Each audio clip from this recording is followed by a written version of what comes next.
की दुकान कर ली थी। उन्होंने मुझे कहा कि आप सामान कहां से लाते हो, और मैंने कहा मैं बाजार से लाता हूं। और उन्होंने कहा कि यदि आप दुकान बदल सकते हो तो जिंदगी बदल सकती है।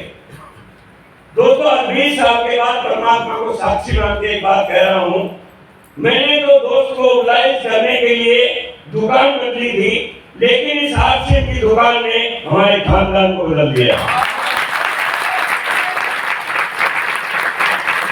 एक नौकरी करने वाले की क्या हैसियत हो सकती है? कितने लोग हैं जो नौकरी करते हैं? बहुत सारे कर रहे होंगे, एनसीआर में बैठे हैं। जब तक नौकरी नहीं मिलती है तब तक तो हम बहुत उत्साहित होते हैं, और नौकरी मिलने के बाद हम दुखी हो जाते हैं। ये सुनो, अरे नौकरी वाले कितने लोग ऐसे जो बहुत खुश होते हैं, सुबह ड्यूटी जाना है जी, खुश होते हैं? कोई नहीं होता है, क्योंकि दोस्तों नौकरी एक ऐसा सिस्टम है, भूखा मरने नहीं दूंगी और सपने पूरे करने नहीं दूंगी। 10 साल हो गए थे मेरे को मारुति उद्योग में, 10 साल हो गए थे। 1 तारीख को तनख्वाह मिलती थी और 30 को साफ। नौकरी वाले के पास पैसा बच ही नहीं सकता। और कोई इस बात को गलत साबित करना चाहता हो तो मुझे एक नौकरी करने वाला बता दो जिसे 10 साल हो गए और उसके सेविंग अकाउंट में 10 लाख रुपए हो। सेविंग की बात कर रहा हूँ, पीएफ में तो कुछ कर जाता है। किसी के पास नहीं है ना, होंगे भी नहीं। जब 80,000 वाले के पास नहीं थे, 20 साल पहले की बात कर रहा हूं मैं, तो आपके पास कहां से होंगे? क्योंकि सिस्टम ही ऐसा है, कमाई का सिस्टम ऐसा है, जितनी इनकम होगी खर्चे उतने ही होंगे। यदि 20,000 की इनकम में खर्चे 20 से मिलेंगे, 50 की इनकम है तो खर्चे 50 से हो जाएंगे ऑटोमेटिक। होता है नहीं ऐसे? तो दुखी में लो ना, तो 10,000 वाला है, खुश रहो। हाँ, यदि जिंदगी बदलनी है तो विकल्प बदलना पड़ेगा। मैं बड़ा खुश नसीब हूं कि उसी कंपनी में काम करने वाले एक व्यक्ति ने मुझे आश्रम सिस्टम ज्वाइन कराया। दोस्तों, एक बात याद रख लेना, भगवान की मर्जी के बगैर पत्ता भी नहीं हिलता है। यदि आप आश्रम में आए हो तो परमात्मा की बहुत बड़ी मेहरबानी है कि उन्होंने आपको आश्रम जैसी अपॉर्चुनिटी दी है, और सबसे बड़ी बात, आपको समझ दी है कि आप आश्रम में आए। उस व्यक्ति को जिंदगी में कभी ना भूलना जिसने आपको आश्रम में ज्वाइन कराया। हम सब परमात्मा को मानते हैं, देखा तो किसी ने नहीं। परमात्मा माध्यम बनाता है कि जाओ इसको आश्रम में ज्वाइन कराओ। यदि आप उस तरह के व्यक्ति रहे, उस तरह के व्यवहार आपका रहा, तो ये आश्रम आपको उठा के लेके जाएगा।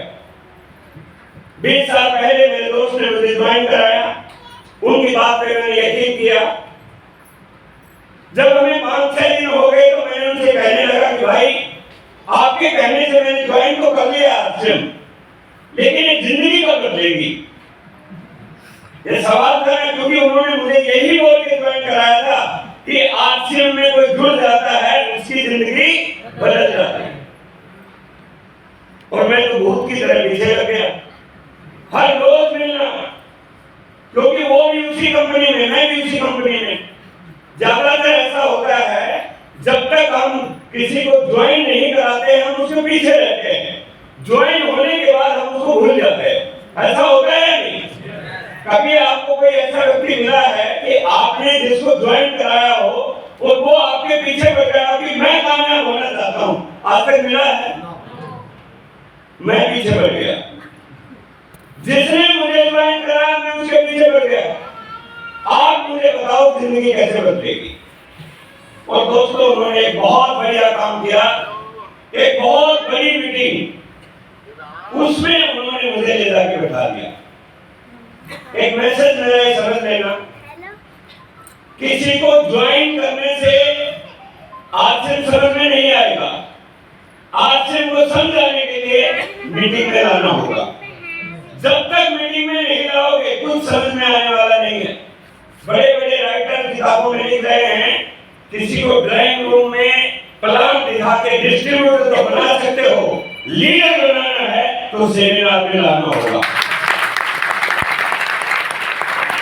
दिल्ली के बालगंगा स्टेडियम 15 अगस्त 2005 को पहली बार मैंने एक बड़ा सेमिनार देखा, और उस सेमिनार में जाने के बाद मैंने अपने दिमाग से बहुत सारी बातें की, क्योंकि पढ़ा लिखा था।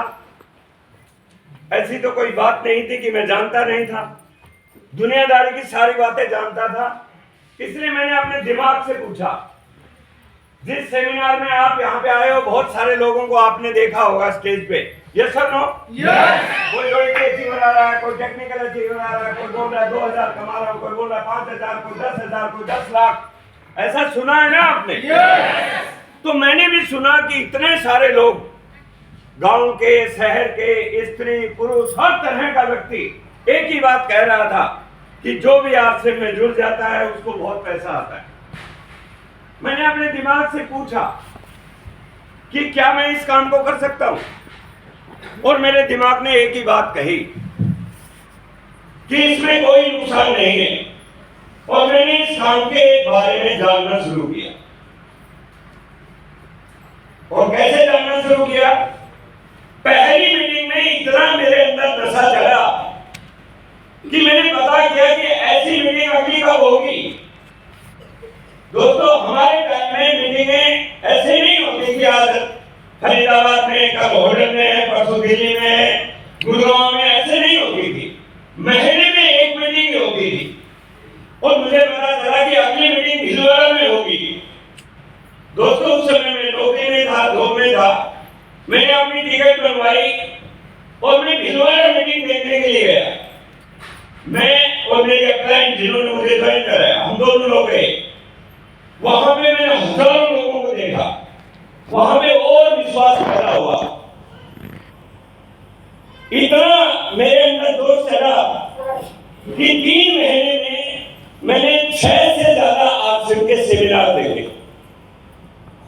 दूसरा मैसेज मैं क्या कहना चाहता हूं आपको, केवल एक मीटिंग से, एक सेमिनार से सब कुछ समझ में आने वाला नहीं है। हम बहुत सारे लोगों को ज्वाइन कराते हैं, किसी एक मीटिंग में लेके आते हैं, और हम सोचते हैं कि उसको समझ में आ गया। ऐसा संभव नहीं है। लेकिन कमाल की बात हुई, एक 7वीं मीटिंग में बरेली में एक प्रोग्राम था। खतरा कक्ष हाल भरा हुआ था, हजारों लोग थे, और वहां पे इनकम के बारे में बताया जा रहा था। मुझे आज से भी 6 महीने हो गए थे उस समय। कोई आके बोल रहा था कि मैं आज से को ज्वाइन किया, 4 महीने हुए हैं, 20,000 रुपए कमा रहा हूं। कोई बोल रहा था कि मैं रोटी पे हूं, 25,000 रुपए कमा रहा हूं। और हद तो कब हो गई जब एक महिला आई और उसने कहा कि मैं बिल्कुल अनपढ़ हूं, मैं सिलाई का काम करती हूं। 3 साल पहले मेरे को किसी ने आश्रम ज्वाइन कराया। मेरे पास जो भी महिला आती थी उसको मैं आश्रम का बताती थी, और मेरे पास आज 100-150 लोग नई टीम में जुड़े हुए हैं, और पिछले महीने का चेक 1 लाख का आया है।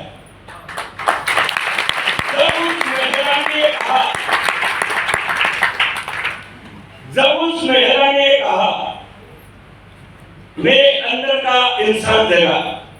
मैंने अपने आप को सोचा कि मैं बीए, बीएड, एमबीए तक पढ़ा हुआ व्यक्ति, नेवी में 18 साल ऑफिसर रह चुका, मारुति उद्योग में 10 साल से मैं पर्सनल मैनेजर हूं, अभी भी मैं 80,000 पे पहुंचा हूं। कोई तो सिस्टम है जो 3 साल में 1 लाख पे लेके जाता है, इसे जानना जरूरी है।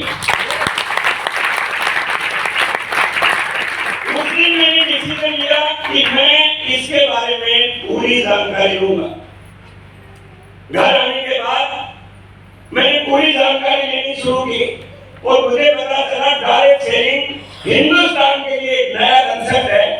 विदेशों में, यूरोपियन कंट्रीज में आज जो भी विकसित देश हैं, अमेरिका, जर्मनी, जापान, चाइना, जितने भी कंट्री कंट्रीज आगे बढ़ रहे हैं वो डायरेक्ट सेलिंग की वजह से बढ़ रहे हैं। और ये बताया जा रहा था कि आने वाले 25 साल में भारत में ये बिजनेस बहुत तेजी से बढ़ने वाला है। जब मैंने ये बात पता की, मैं सीरियसली इस काम को सीखने में जुड़ गया। पहले 1.5 साल मैंने नौकरी के साथ इस काम को सीखा। लगातार मैं काम करने लगा। छोटे छोटे चेक भी आए। 3 महीने बाद 812 रुपए का चेक आया। जब 812 रुपए का चेक लेके मैं घर पे आया और मैं इतना खुश था, पूछो मत। मेरे घर वाले, मेरे बच्चे, मेरे वाइफ सभी हैरान कि आज इतनी खुशी क्यों हो रही है। क्योंकि घर वालों को जब हम ज्वाइन होते हैं तो बताते नहीं है। यस और नो? मैंने बताया नहीं था कि मैंने आज ज्वाइन कर रखा है। मैंने बोला 812 रुपए का चेक आया है। घर वाले देखे 80,000 रुपए आते हैं, 10 दिन पे ज्यादा बात नहीं करते। आज क्या चक्कर है? दोस्तों, मैं आपको हकीकत बताता हूं ताकि आप समझ सके कि कैसे एक आम आदमी बदलता है। मैंने अपने बच्चों को बताया, अपनी वाइफ को बताया कि आज जो पैसा आया है वो एक ऐसे सिस्टम से आया है, ऐसी खरीदारी से आया है जो आज तक हमारे घर में नहीं आया। मेरी वाइफ पढ़ी लिखी नहीं है तो उन्हें ज्यादा मालूम नहीं है। मैंने अपने बेटे को बोला 812 रुपए के लड्डू लाने। अभी उस टाइम में तो 10 रुपए किलो लड्डू थे राजन जी, 80 किलो का टोकरा आ गया। ये बात मैं ईमानदारी से बता रहा हूं। 1-2 आदमी तो गुड़गांव का होगा, पता भी कर लेना। पूरे मोहल्ले में लड्डू बंटवाए मैंने और सब व्यक्ति एक ही बधाई देने आए क्योंकि उनको ये पता था मारुति कंपनी में है, इसका शायद प्रमोशन हो गया होगा। मैंने उनको ये बताया कि भैया मेरा प्रमोशन नहीं हुआ है, मैंने एक नया काम शुरू किया है और उस काम में मेरे को 812 रुपए की इनकम आई है। सभी आदमी सब कर रहे हैं 812 के लिए तो दिन लेकिन वहां से काम शुरू हुआ।